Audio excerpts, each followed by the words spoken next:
Folks, this is Monday night. Ladies and gentlemen, working Cageside Live, presented by CageSidePress.com. I'm Eddie Law. That's Gabriel Gonzalez. And we have a bona fide celebrity in the house. And I can tell you right now, because one man has already said he only showed up first out night. Bona fide celebrity. If you guys don't know, our guy here got shouted out by Chase Hooper and the nose on the show today. So congratulations. That's pretty dope. And Thank you. Hopefully Appreciate it. Here we got some more. Ivan's like, let's go. Mr. Miller, here for Ben, who's here for Alex. And I will hit you up soon, Mr. Joss. I think that's how you say that. Sorry, apologies. I saw your DM. I just saw it, so my bad, dude. But I'll get back to you soon. I am not here for Lock Stock. Okay, all right, let's get on. Let's get on going. UFC Vegas 55 just last weekend. You were actually there for that, Alex. Holly Holm against Ketlen Vieira. Right away to the main event. We watched the fight. And it seemed like a lot of people thought it was a robbery, Alex. I don't know what they thought of in the house. What would you think? Yeah, in the media room, we were all just like, Holly Holm won that fight. There was a couple people that were completely shocked. The thing about it, and like I've seen it all over social media, it's like, while I want to get pissed off about it, like it wasn't a good enough fight to get pissed off about, really, honestly. You know what I'm saying? Like it's not like there are other fights that have happened this year to like kind of get pissed off about judging. This one's just like, oh, well, they fucked up another fight, you know? Oh, well. It was pretty bad. And, Gabriel, a lot of people are talking about open scoring right now. Mm-hmm. It seems to be two camps here. You either go open scoring, Pride style, or just get better judges. It's literally all I've been seeing over and over again on social media. What do you think? I mean, that's completely fair. I think that, talking about, well, we need better judges. It's like, do you know why there's not more judges? It's because it's kind of like every other job that, in MMA, unless you're at the top level, they don't pay well. So you got people who have bills to pay, who, quite frankly, there's easier, more efficient ways to collect money than being an MMA judge, even if you have, quote, the love of the game. Which is fair. We all have bills to pay. And then in the second note, when you talk about the open scoring, definitely. Would it have helped out on Saturday? Probably. There's a lot of other fights, though. And, you're not always going to get this. Like, if you have someone just beating someone down, they're probably just going to keep doing the same thing. However, you run into it that you feel like you're going to have a lot of fighters who, if they already know they're up 2 rounds to, 2-zip or three rounds in a 5-rounder, it could get boring. Suddenly you have someone who's taking 10 minutes and it's like, hey, I just need to make sure I get my 10-9. I just can't get hurt. I could just coast. And look, I completely get it. It's certainly like you solve one problem somewhere, but then you feel like you cause another one somewhere else. Because that's another thing. It's like, well, bad judging. You know what else people hate besides bad judging? Boring fights. And you feel like that's going to happen at not all of them, but more if you have open scoring. So definitely, look, it's a toss-up. And there's no, quote, right solution. Just implement this tomorrow and it fixes it. No, it's 100% true. Sorry, Alex, I gotta keep putting these shits up. These people are getting funny with it. Hey, that's Alex Behenan at home from the MMA Hour. Is that the Alex Behenan, creator of Humanizing Fighters? Boy, you got Oh, well, okay. Before I gotta get to this one here. You were typing without moving a muscle, Professor X. Humanizing OnlyFans. Oh my gosh. That's how he types in the group chat with no motion whatsoever, and then Ivan takes the cake. He's typing with little Alex. There you go.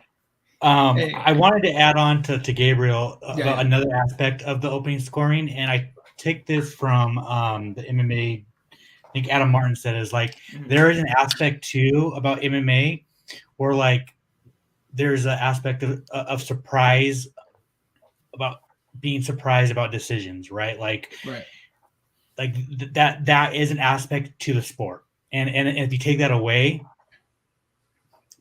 you know, then it's like when we were waiting for Sterling Yon, you know what I'm saying? Now that was a controversial decision, whichever way you look at it, but like imagine not being surprised about that outcome, you know what I'm saying? It's not as fun. So there is that aspect to it. But then there's the aspect of like the fire side where like they don't like they're fighting for their careers, for their money, for their, you know what I'm saying? So like they want to know what's up. You know what I'm saying? So it's like it's such a sticky situation. It's like there's so many layers to this. It also like I think Gabriel was mentioning this too. It's like it kind of takes away the urgency for fighters too. Like, you know, like you have coaches that in between all the rounds, like, yeah, you lost that round, even if they won it. Like, no, you lost that round. You know what I mean? And that, you know, forces a little bit of urgency from any fighter really. So yeah, that's definitely there. Fuck, what else was I gonna say? And I completely spaced on this shit. Anyway, all right. The co-main event was actually a lot of fun. I found it to be a lot of fun, but it seems to be to me that a lot of people thought this is another like decision issue here. Santiago Ponzinibbio takes the L against Michel Pereira. Fun fight. It was great. And both guys had you know, obviously Santiago shorter, you know, shorter range and everything.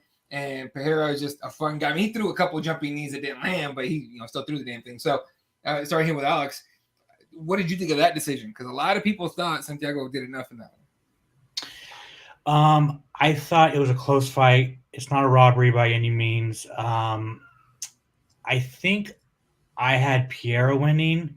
Mm-hmm. It was crazy. I think we were talking with Chitty before, so like I was like kind of watching and like paying attention to the media room. Mm-hmm. I think the bigger story is like I think Michel Pereira is now like a contender that like we need to start looking towards, because now he's on this 5-fight win streak. He could easily be undefeated in the UFC. He beat Diego Sanchez, lost, but he beat Diego Sanchez, and then that Tristan Colony. I mean, he gassed himself out, right? So like he's looked really, really good. He called out Nate Diaz. He said that he wants to see who has the best slap in the UFC. Called out Jorge Masvidal because Jorge Masvidal DM'd his wife, which was a bullshit story. Yeah. And then I threw out Wonderboy Thompson, and he said he's down to fight Wonderboy, which I think that makes the most sense. It does. One, because it gives Wonderboy not a wrestler, right? So two guys that'll stand, and if Pierre beats Wonderboy, then he's like really, really a contender. Right. No, 100%. You know, Gabriel going off of that right there. What do you do with Santiago now? I mean, he thought he won the fight. You can see it in his face afterwards, and obviously he'll have a chance to have his say. That dude gets the commentary booth. Not obviously there's no events this weekend, but you know the ones after that. What do you think we do with Santiago now? I mean, that's a great point. They love him on commentary, and he's fantastic. If you've ever tuned in, some tells me you guys probably don't. That's okay. Take my word for it. He's good. You know what? Respectfully to Alex, I almost feel like Wonderboy is the perfect fight for Santiago, for the simple fact that, you know, this is now, I believe, 2 straight losses for Santiago. Wonderboy also 2 straight, losing to Gilbert and Bilal Muhammad.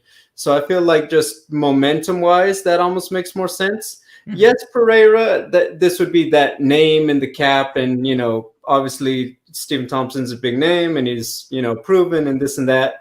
I feel, though, he's more just the pendulum's more of an upswing for him compared to where Stephen Thompson is right now. So I think that take a minute, wait for the right fight if you're Santiago, and, you know, there you go. And look, I know there's, quote, no easy fights in the UFC. There are better styles for you, though. and that's just a fact. That's 100% true. A couple comments here from the guys. Michelle looked humongous. He did. Compared to Santiago, he looked huge. Patient Pereira is a future champ. Ponzi dropping to Neil Michelle reminds me that his time off due to injury robs his potential. It seems to be, right? Like, yeah, that damn, that's a good point. I ain't thought about that. Yeah, I think he was on a roll. Yeah, go ahead, Alex. No, I was just say he had his prime robbed away from him due to injury, the same way that Korean Zombie had his prime taken away due to military service. Like, it fucking sucks. And because Ponzi, man, he was on his way because he had just knocked out Neil Magny. It was a second straight main event, and then he gets hurt, and then he's off for almost 3 years. Comes back, gets knocked out, and now he's like, "What's up?" Well, at the time, Tyron Woodley had kind of run the table, and we were talking about he gets past Kamaru Usman. Then where are they going to go with Tyron? Or we're talking about middleweight, and then with Ponzinibbio on a roll, he kind of was just right there on the cusp of it, which is probably the most frustrating. And now, obviously, welterweight is different. I mean, Colby, Jorge, Hamza, Gilbert, none of these guys were where they are at now when Ponzinibbio was on a roll. So obviously, it's not just like, hey, he was a long time away. Now it's a completely different ball game at welterweight than when he was on a roll too. Yeah, and time's gone, dude. Father Time keeps moving on and everything, so he definitely lost the time. He's not getting it back. So I don't know. I'd love to see him. That Wonder Boy fight does kind of make sense for either one. But I almost want to throw it to Santiago instead just to see what he can do with it. But we'll see. Again, and he is great on commentary. I switch back and forth between the Spanish and the depending on who the fighter is. If like Brandon Moreno's fighting, I'll put on the Spanish commentary. For some reason, that just sounds more exciting to me. But yeah, no, he's great. All right. I'm sorry, but they better sound more excited in Moreno's fighting. Hell yeah. Come on. Yeah. Like, you know how we get when we start speaking Spanish, we go a million miles an hour. Like my kids always ask me, "Oh, can you help me with Spanish homework?" And I help them. They're like, "Can you slow down?" I'm like, "I'm fluent. I can't fucking." Well, it's down. Like when DC was fighting. It's like, of course, the commentators are going to be more excited for DC. He spends more time with them than anybody. Yeah, they're all hyped up. Yeah. All right. Alex Buchanan served in the Korean military, then committed war crimes, and now he's back in Vegas. There you go, bro. They're outing him. Alex fought Thanos and almost beat him. There you go. All right, boys. Fucking bro. I know. Just real quick, other fights. Chidi and Jukiani getting that first round elbow fucking knockout of Desko Todorovic. That was wild. And I don't know if you guys. Oh, this is the other one. And I apologize, Gabriel, about this one. But Eric Anders and Park Jun-yong. Did you get to see any of that? I missed that one. Okay, so I know we got to see it, and that was one of those where at the end of the fight, we all thought Anders was going to get his hand raised. It wasn't. Park got it, and immediately went online. It was robbery. First of all, it's a fight no one really cared about. But still, the judging was awful on that one, too. What'd you think, Alex? Yeah, it was. I had Anders winning. And it sucks because, like, Park is, like, dude, he is such a funny and nice. Dude, he's so great. Dude, it was my first time talking with him at media day, and then after the fight, dude, his personality is so fun. But yeah, even at that, I think Anders got robbed, and like now, like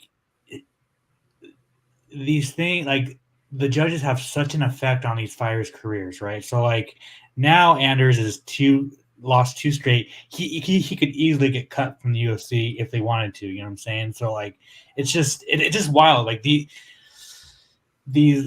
judges have such an effect on these fucking fighters' careers. It's gross,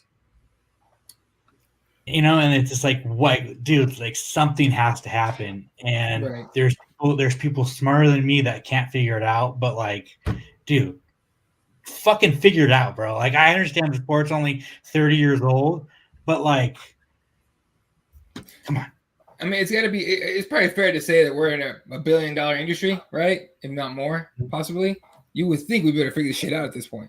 But I would say, I think, okay, so for example, you know how UFC has Contender Series, they have PIs, they're doing Ultimate Fighters, they literally have development in, other countries, like, hey, like the best training and all of that to raise the level of martial arts and, possibly draft these fighters to the promotion. If let's say the UFC decided to really invest in judges, hey, we're going to come out with a UFC sponsor program, how to train judges, how to properly, like make it so more people can be licensed credibly, like get the right professionals and do that. Okay, that would be awesome, right? But then what's the first thing you would think if you say, hey, this is a UFC trained judge judging a UFC fight? Right. So it's like, okay, let's put some more money in it. Now suddenly people are raising eyebrows like, was that fight square? I'm not saying they would pull that, but let's just say hypothetically, oh, well, the UFC wants someone to win. That we know that. It's not unheard of. It's like, this would be the biggest fight. You hope that person wins if you're the promotion. Mm-hmm. Suddenly, it's a big question. And so, once again, it's not a easy to solve and problem that they have. Getting more judges, getting them trained better, because it's like, who's going to back it? How are you going to keep them unbiased? It just raises so many problems. Yeah, it's someone said it on social media, like it's going to take Conor McGregor getting robbed of a split division for the UFC to like step in and be like, all right, we need to figure something out. That's not. Yeah, that's probably true. That's not at all far from possibly happening. Yeah. Ben, did anyone see the moment in the Anders Park fight where Eric sat in the middde and started levitating while AC/DC was playing in the background? Jesus Christ. I saw it on Twitter. Yeah. All right. Real quick. Okay, so Bruce, what's up, Bruce? Says, this card sucked, bro, so who cares? All right. I'm not having an issue on that because it's obviously it's a opinion, right? But let's just start from the prelims very quickly. Okay. First fight of the night, Sam Hughes TKO. Chase Hooper, TKO. Sure, we got a decision here on Jonathan Martinez, fair enough, but Vince is a tough dude. But Jonathan chopped his legs up. Then Uros Medics, knockout. Jonathan Almeida, submission. Joseph Hold, submission. Okay, that's already a bunch of finishes. Sure, we got a couple decisions here, not at all. We completely expected that. Chidi gets a knockout. Pereira Santiago is a firefight, and about the only one that I could actually call kind of boring is the main event. So, did it suck? You can have your opinion on that one. I'm gonna say it wasn't. I enjoyed it personally. So, but that's what happens with these fight night cards, Bruce. Like, you never know what you're gonna get, right? And the fact that you don't have to pay $80 to watch it, I don't mind it. Well, that goes back to the oversaturation problem. And it's like, look, I get it. The UFC is about to go on break. The UFC is on break this week. Mm-hmm. You got a pay-per-view coming up in about 3-ish weeks, right? And it's like, for some people, it's like, hey, you got hockey playoffs, you got basketball playoffs. Yeah, plenty going on. This was, you can miss this one, right? Yeah. And no, it wasn't loaded with ranked contenders on the main card. Yeah. I mean, it is, and like, there's all these newer fans that like think that like nowadays the cards are watered down. Go back and look. Go back a few years and look at it. There are some dog shit fucking cards.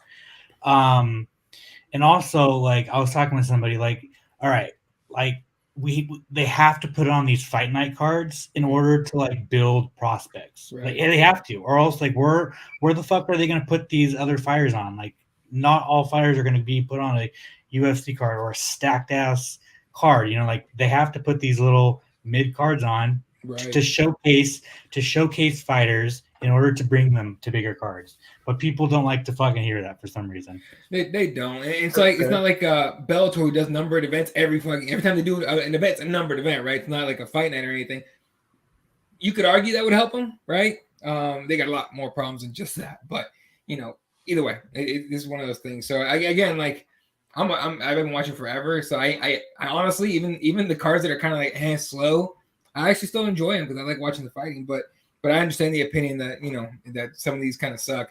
Not every single one's going to be a 274 or a 196 or whatever. So, or like Gabriel just said, don't watch it. Fucking go out with your friends one night and don't watch the fucking card. Like, look, this is our thing. Like, one, we've been fans a long time. Two, we get let's spoiler alert, we get paid to talk about it, guys. So yeah, of course it's more digestible for us, but You talk to somebody else who doesn't live, eat, breathe this like 99% of the world does it relatively. You're dang right. They're not tuning in. Okay, you could love baseball. Do you watch your favorite teams all 182 games? No. Basketball. Do you watch all 80 some games? No. It's the same thing with MMA. If the big league with the UFC, do you watch every single event most likely? No. That's just how it is sometimes. Dude, that's a mic drop right there. Boom. Yeah, fucking Ben. Bruce is the nice guy. I like Bruce. Settle down. He's an international felon. Jesus Christ. No, Bruce is dope. I know because he comes on to Keyboard Warriors all the time and leaves comments and shit, and it's always fun to go back and forth with him. All right. So that was UFC Vegas 55, and this weekend we got nothing. So it's gonna be a really quiet week. Is there anything else? I know there's no PFL, there's no Bellator, there's no LFA, so pretty much it's an off week. Damn, you guys got the end of Celtics Heat basketball series, and the Warriors will play on Thursday. They win. Steph gonna put them away tomorrow night. This time tomorrow, we're talking about the finals. You know what's pissing me off is that, and very quickly, I know no one tuned in for basketball, but what pissed me off is that people were like, see, Phoenix didn't want the smoke. Like, bitch, we match up better with them, all right? We shit the bed one game. The worst time to have it, but whatever. Anyway, Jorgen de Castro against the W, and I know you talked to him, Alex. Gave you probably my most favorite quote ever when he said, come fight night. Be one more for the fat guy and 0 for the guys with abs. Fuck those guys. He was right. He was right. However, the way it went down was kind of sad. So whoever didn't watch it, spoiler fucking alert. JDS throws a right hand in the third round, hits Jorgen pretty hard, and dislocates his shoulder. Ends the fight. Now, a lot of people had a problem with the way Jorgen, I guess, celebrated. Like, I mean, you got to see that, right, Alex? Like, he was, like, yelling and screaming and shit. Like, come on, you just beat JDS, one of the best ever. So, people need to chill the fuck out. But he apologized afterwards. He gets the W. So, we were talking about it before the show started here. That Fedor crossover event, probably not going to get it, right? First of all, I just gotta say, bro, there are a bunch of fucking bitches, bro. Like saying, crying that Jorgen de Castro won by. Dude, have you not watched any fucking MMA where someone won by injury, bro? I mean, Dustin Poirier, that happened. He beat the fucking biggest star in the world by injury. It happens. Yeah. Who gives a fuck? He was celebrating because 1, he just got a title shot. 2, he beat Junior Dos Santos. 3, he was losing the fight and won. Like, all right, yeah, he could have, waited a little bit, but fucking let him celebrate for a little bit. Like, let him live, man. Swear, bro, it's a fucking bunch of bitches. And then he apologized, but people aren't gonna go watch those post-fight interviews, right? They're only gonna remember him celebrating that Junior got injured, but they're not gonna go research and see that he apologized for it. Oh, Jesus Christ. I mean, if you remember, maybe JDS should have been screaming like Dr. Stoppage, like the way Connor did, and people would be like, yeah, fuck.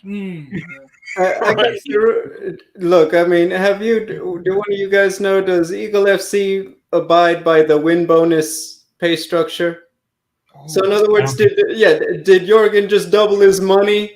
Did he snatch that from the jaws of defeat? That would make me pretty happy too. Now, look, let's. My thing is like Jorgen. Let's say like it is. That was not going your way. Right.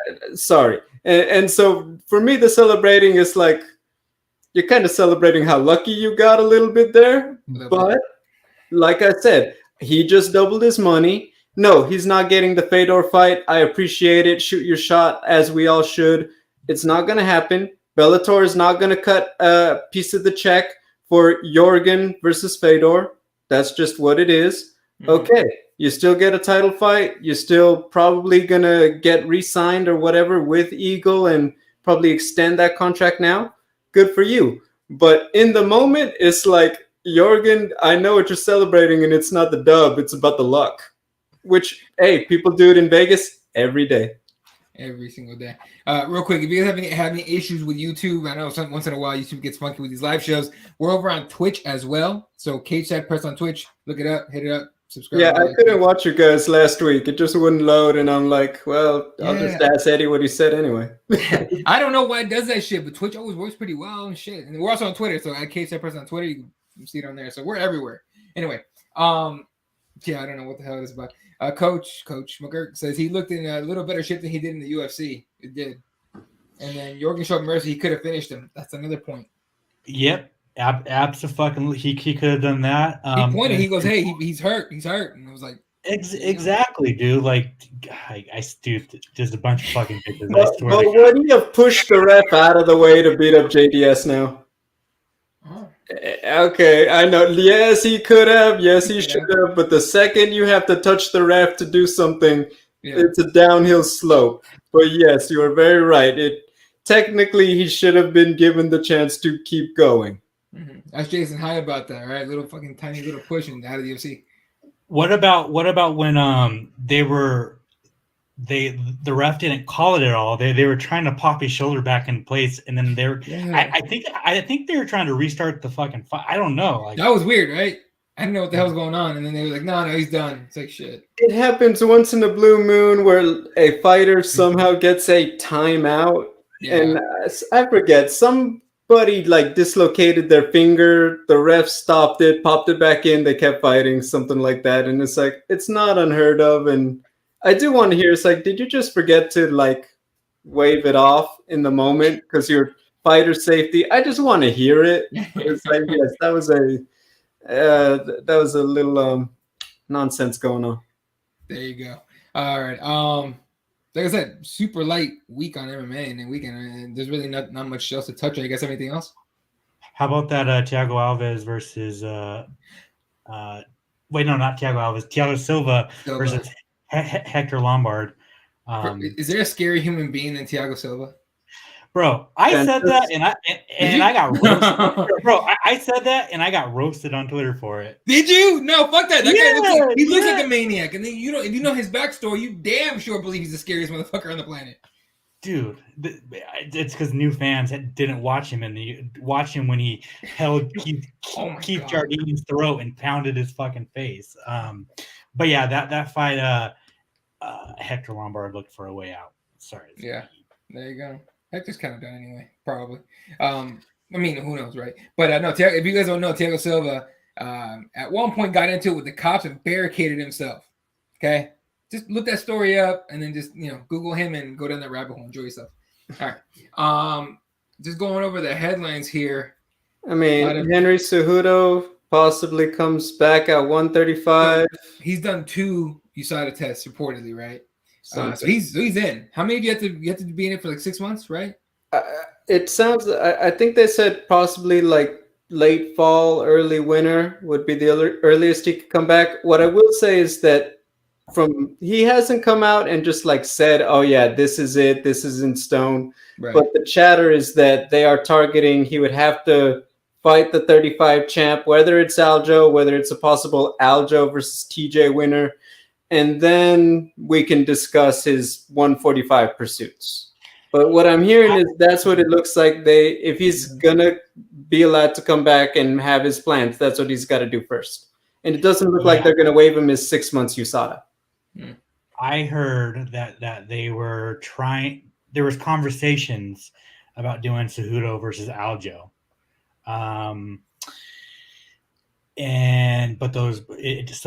But those kind of conversations kind of went. But that was something they were looking at. I think what's going to happen is they're going to do Aljo versus TJ. Winner gets Cejudo, probably. But yeah, there was a conversation with Cejudo versus Aljo. Let Aljo enjoy himself. He just got his little welcome home party today. So fuck, let him do his thing. Is anyone hated? Who's the most hated champ right now? Is that him? I would say Aljo's the most hated. Or it depends. I mean, how do you define hate? Do you find just least popular? Do you define like fans just want to boo this person? Let's go with that. Let's boo him, I guess. Okay. It's probably him or Carla probably right now. Yeah, I feel so bad for Carla. I feel so bad. She came into the media room after she won her fight. And she looked so happy, and immediately started I think one of the first questions she was asked was like, something like, "What'd you think of the crowd not being super happy about your fight?" And she made a good point. She just said something like I can't force someone to fight me. So there you go. That's 100% good point. The sad part was Rose coming in before that saying she won the fight. That was like, ugh. Anyway. I would say I think Aljo's. It should probably be Carla. Aljo, I think, is just people now have to. It's not easy to admit you were wrong and get back on the bandwagon publicly. Yeah. I think so. If you're talking about the public opinion of the internet, that's going to take a minute. 100%. All right. And then one more thing, one last thing for me. If you guys have anything else you want to talk about, let's do it. Because again, light show, and there's no event this weekend coming up, so it's not much to break down. But did you guys see the shit where I forgot who it was, but I saw Bisping retweet it and I died laughing. Somebody thought that because everyone was talking about how DC didn't know shit about judging, whatever. They thought it was Michael Bisping in there with him, and it was actually Paul Felder. So you have people tweeting at fucking Bisping, and Bisping's like, "Fucking twat, it's not me." So when does Paul Felder sound like me? What the fuck? So it wasn't Bisping, folks. Chill the fuck out. That is what you call a fair weather fan, right there. 100%. How about we talked about this on my show earlier today. Amanda Nunes says Kayla Harrison was part of the reason why she left ATT. I saw that. Did you see that? Okay, so she said that at the time, she was one of the first women to really, to be at ATT, period. And then secondly, obviously the first woman to really bring, double champ and all this and really, really hold it down for the ladies at ATT. Kayla Harrison joins the party. And then, eventually Kayla Harrison, well, I want to be the best. And, you've heard her, kind of opens the door for the possibility of Amanda Nunes. And Amanda said, well, wait, it's like I'm not even safe in I'm a target in my own house at ATT. And said that's not the only reason, but it was a contributing factor to departing to do her own thing from American Top Team. So she has her own gym now? Yes. Okay. I know she said she's brought in some former coaches to help out, and they're essentially going to run the camp, but it is a facility for Amanda where it prioritizes Amanda. I don't know if let's say other fighters will be available to use it and all that when she's not in camp, but the fact is it's a spot where she's the first one to get everything. I also figured she'd go down to Sanford or something. But all right. I think she can just afford to you can afford to run your own show. Yeah. But and then it kind of felt like salt in the wound for the simple reason that Amanda said, well, I would be okay fighting Kayla, but Kayla couldn't do her camp at ATT if I was going to be there. And now she's like, now that I'm not at ATT, I'm down to fight Kayla, which is well, that would have made, about a month ago way more interesting when she was still a free agent. But c'est la vie. Yeah. It's a very interesting situation. Also, the last time she lost to Kat Zingano, she left MMA Masters. So there is a precedent that she leaves after she loses. Although I think this one's just like Gabriel said. I think it's just there was two alphas in the gym, and one felt just a little bit muddied water, Sure. Which is totally understandable. Although it is gonna, if she loses the rematch to Juliana Pena, that it is gonna look kind of bad. Speaking of, bring up that UFC 277 card in Dallas. It just got announced. So this must be. All right, let me pull it up for you guys. So that one's Amanda, Julie, Brandon, Kai, Sergey Pavlovich gets Derek Lewis, and then Costa, Rockhold. I don't know what's fight number 5 though. Let's see, Pena, Nunes, Brandon Moreno, Kai France, Derek Lewis, Pavlovich, Costa, Rockhold, which honestly I'm pretty hyped about. Magomed Ankalaev is Anthony Smith. There it is, Magomed and Ankalaev. Yeah. And it's people shitting on this card, but it's fun. I mean, the main event, everyone's going to shit You're on. You're shitting on this card? Yes. Well, it's I think people haven't actually seen it yet. I know they just announced the full lineup recently, but it's like I don't think people realized all those fights are grouped together yet. It's a great card. I would argue that's almost better than the July 2nd card when you look at probably the entertainment value of each individual fight. Look, I'll break it. I'll destroy their opinion immediately. Drakkar Close against Carlos Diego Ferreira is a firefight. Justin Taffa was one of the most fun heavyweights. You can say whatever you want about him not fucking killing. I forget who he lost to last, but that dude's fun as shit. Who else we got? Drew Dober has like the iron chin, all right, and he could take a shot and deliver it. Ankalaev Anthony Smith is gonna be fun just for the fact that it's Anthony Smith, and if he gets Glover again, I'm gonna die laughing. That is that could be a number one contender fight. 100%. If one of those guys finishes the other guy, they could leapfrog Young. Yeah, I mean at 205. At 205, who's not? I mean, you need somebody. I think if it's Glover, they could leapfrog. Sure. Yeah. Jiri, if you have a scenario where you could create Jiri Yan, you can't. That's the fight. They can't. Yeah. There's too much just Viking violence vibes in thinking about Yan versus Jiri. It'd be fun as fuck. Good point. Good point. Tank says weird angle at it. Look, man, I got kicked out of my own podcast room, right? Story to come, Keyboard Warriors on Wednesday, but I'm in my little portable spot. So, and then Alex getting shut up from the nose. Eddie. The reason he says that is because I do kind of shit on the nose every once in a while because it made me laugh. Anyway, that's kind of that's it. It's just fun little ribbing. Tank's gonna call me out on that because actually I take it a little further than ribbing sometimes. Anyway, all right. So again, on this card is fucking dope. And Costa Rockhold, come on, right? Even if it missed weight, fuck it. Derek Lewis is always a fun guy against Sergey Pavlovich, who throws hands. Brandon Moreno against Kai Kara France. Kara France is a bad motherfucker, and I'm a Brandon Moreno fan, and not just because he's from my home country, but like Kai Kara France is a tough fight for that dude. That's a rematch too. Yeah, big time. That first time around, Brandon got the nod, and Kai was pretty pissed about that. And now he's gonna try and get that back for a title shot. So, yeah, I mean, I think honestly, why people are shitting on it is because whenever women headline a card, it's always gonna get shit.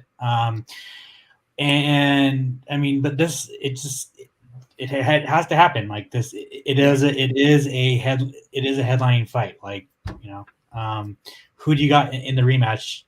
Early predictions.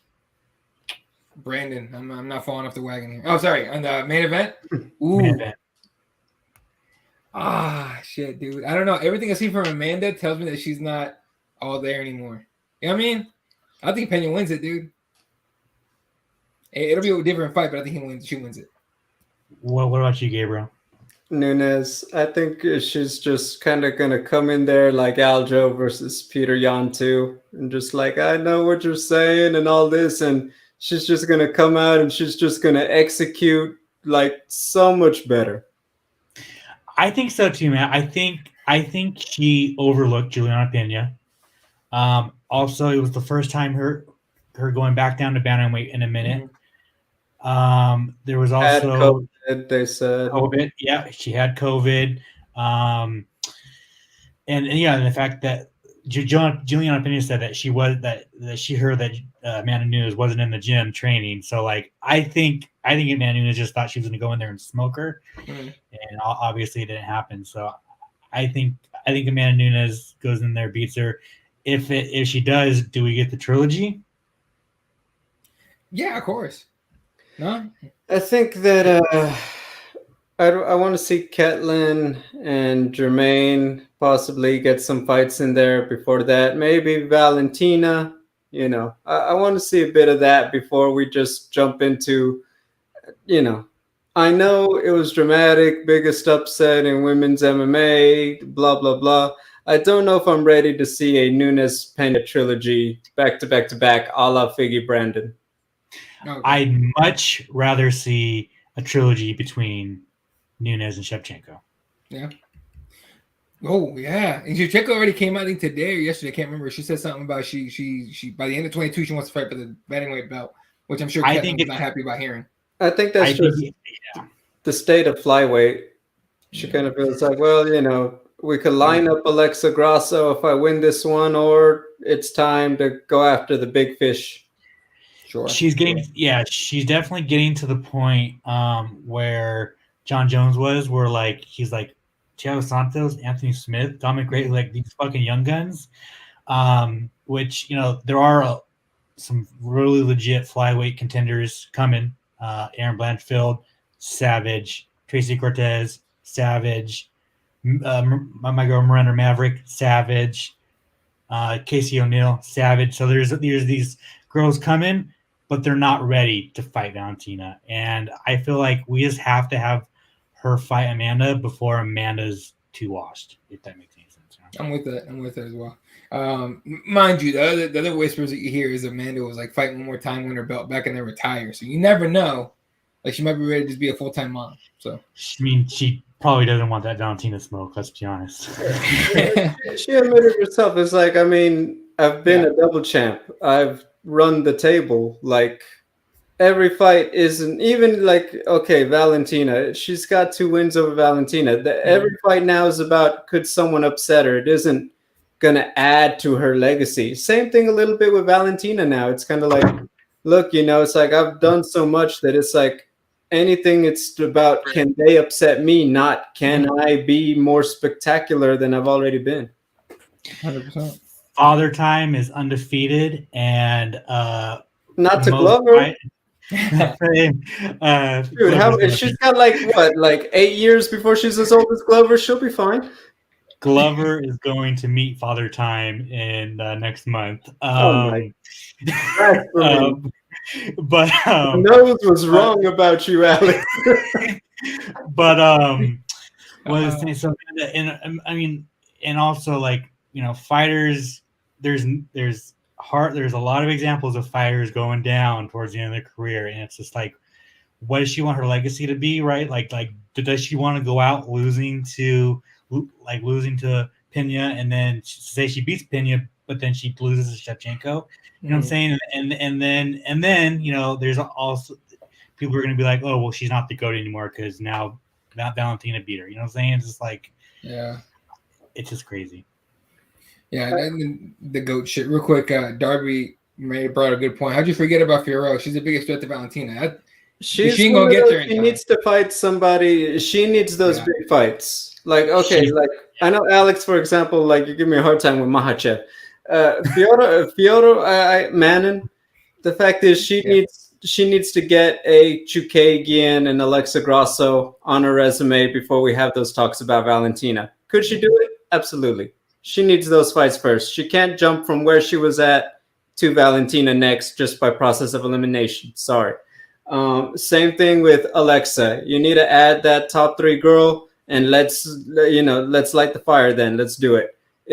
That's just the only thing about those two. Even Tyla, respectfully, Tyla kind of just did her thing. I believe shorter notice against JoJo Calderwood, and by process of elimination, she's there. But that's how I feel about Manin and Alexa. They just need to add those, and they don't have this ridiculous win streak like Makhachev does to, possibly get the title shot without adding that big, top 3, top 4 person. Right. Yeah, you make an excellent point. Good thing is Chukagian is fighting Manafaro in France. So that's going down. Did you tweet this already, or are we about to get, Scooby-Dooed by somebody in like 12 hours? I think I tweeted it the night that she won. Yeah, but it's going down. It's not official, but it's in the works. That's definitely gonna happen. And then I think the UFC is looking at Grasso versus Araujo. Like they wanted, so like this is basically what's gonna happen is like Manafaro, Chukagian, winner of that probably fights the winner of Araujo versus Grasso. Right. And then those fights Valentina. Problem is Valentina is probably going to want to fight one more time in 2022. So, do you think if Miesha Tate beats Lauren Murphy in National Fight Week, do you think Miesha Tate leapfrogs all of them? Yeah. I don't even have to think about that. Just the money and the name value is just too easy. I think so too. Yeah. No, you're right. Yeah, she will. Sorry. Damn. I it should be Manin, If Caitlyn beats Man in 2, you could make a big argument Caitlyn, but we know how this works. Come on. Yeah, I think so too. And but I want to raise you one though. If Pena pulls off the upset on Nunes again and Valentina wins, Valentina is all systems go to try to get Pena number 3. I don't care if Miocic comes out there tomahawk over, flying Mortal Kombat kicks Lauren Murphy out. She is going to go for the other belt, and that's just a wrap. As she should. She'd be dumb if she didn't, and that would be fantastic if she did. It's going to be very interesting on what happens the next few months. Yeah, and for those wondering, when you're watching us, if you're not watching the game right now, Boston's beating the dog shit out of Miami by like 20 with 1:40 left. So there you go. Just for those that are wondering, because I had it up on my ESPN tab. Explain that to me in MMA terms. Ooh. So you know how Valentina just ripped that 10-punch combo on Lauren in round 4? They are about. She's Boston is reaching that part of the fight. They're Valentina. There you go. That's exactly how it would go. There you go. All right. Anything else you guys want to hit on, boys, before we get out of here? Yeah, at G on TV, did in-cage interviews at Smash Global, so local promotion out here. Was at Up Next Fighting, inaugural event. So a lot of on-camera, in-person stuff. Good stuff, up-and-comers. Last event, not this one, but the last one before. Like all of those guys, their next fight was UFC, so we're talking to a lot of great up-and-coming talent. Check it out. I'll have links. Just follow me. I'll be linking everything on posts and all that, stories, tweets, so you guys could check it. Yeah, y'all get on that shit. That way you can tell your friends, I knew that motherfucker before we got to UFC. So there you go. Before we get out of here, Smash Global. I talked with Aaron Lafarge earlier today. Gabriel, talk about that fight with Roz. You know what? The thing about Roz, he was really highly touted. And I think when you look at Aaron, this was a fight that probably Roz was supposed to use to kind of just pump up his resume a little bit. Aaron, I think he hadn't fought in his second. Roz, obviously, younger prospect, I believe undefeated. And Aaron, just that veteran savvy, just got the job done against Roz. And it was just a really fun fight. I don't know. They haven't let me know what their plans are in terms of broadcast and distribute and all that. But you will also be seeing my interview with Roz inside the cage. I'm planning to drop them all as a set across the next 2 days. So, yeah, go ahead. How was it getting back to in-cage interviews? I can't tell you how happy it makes me. I would trade many parts of the job just to do that more often. It was beautiful. It's really where I'm in my element, and I'm happiest in this business. So it's just amazing. And if you're unfamiliar with Smash Global, we've had a lot of entertainers and legends come through. We've had Rampage, Chuck, Tito, Freddie Roach. Then in terms of Hollywood, we've had Mel Gibson come through. Yeah, we've had Charlie Hunnam. You know what? For the young folk who love the girls on Instagram, Lindsay Palis has come through. I believe Emily Sears has come through. A lot of, your favorite girls to follow on Instagram come through. So it's such a really fun night. For a lot of people, it's their first MMA experience in Hollywood who've attended a lot of stuff. And yeah, just to be a part of that and to have a role like I do is just, it's a blessing and it's amazing. And it's just, what can I say? It's just a beautiful time. Really just great weekend overall. Gabriel Gonzalez living the dream, man. At Double G on TV on all social media, right? You want to say? Yes. Alex Bohannon, on TikTok now too. I don't even TikTok, but I just made sure I snatched up the handle. There you go. Actually, at Cageside Press on TikTok, just letting y'all know we're on there now. Our superstar celebrity at Mr. Alex Bohannon. I'm at EL32. You guys are dope as fuck. At Cageside Press for everything everywhere. CagesidePress.com, of course. Shout out to everyone that tuned in Logan, Coach McGurk was here. Who else we have? Manny Mayer was here. Darby was here. Ooh, we had a lot of people. Tank, Ben, Mr. Bain, Ben Davis. Azir was here. Bruce, sorry. Hey, Bruce, like, man, I don't get upset, dude. He was just fucking around. Bruce, everyone that tuned in, we love the fuck out of you guys. Ivan, everyone. We'll catch you guys. Oh, and Manpreet, I will get you back. We'll get back to you, I promise. All right. For myself, the entire team, y'all have a good night. We'll catch you guys next week. Good night.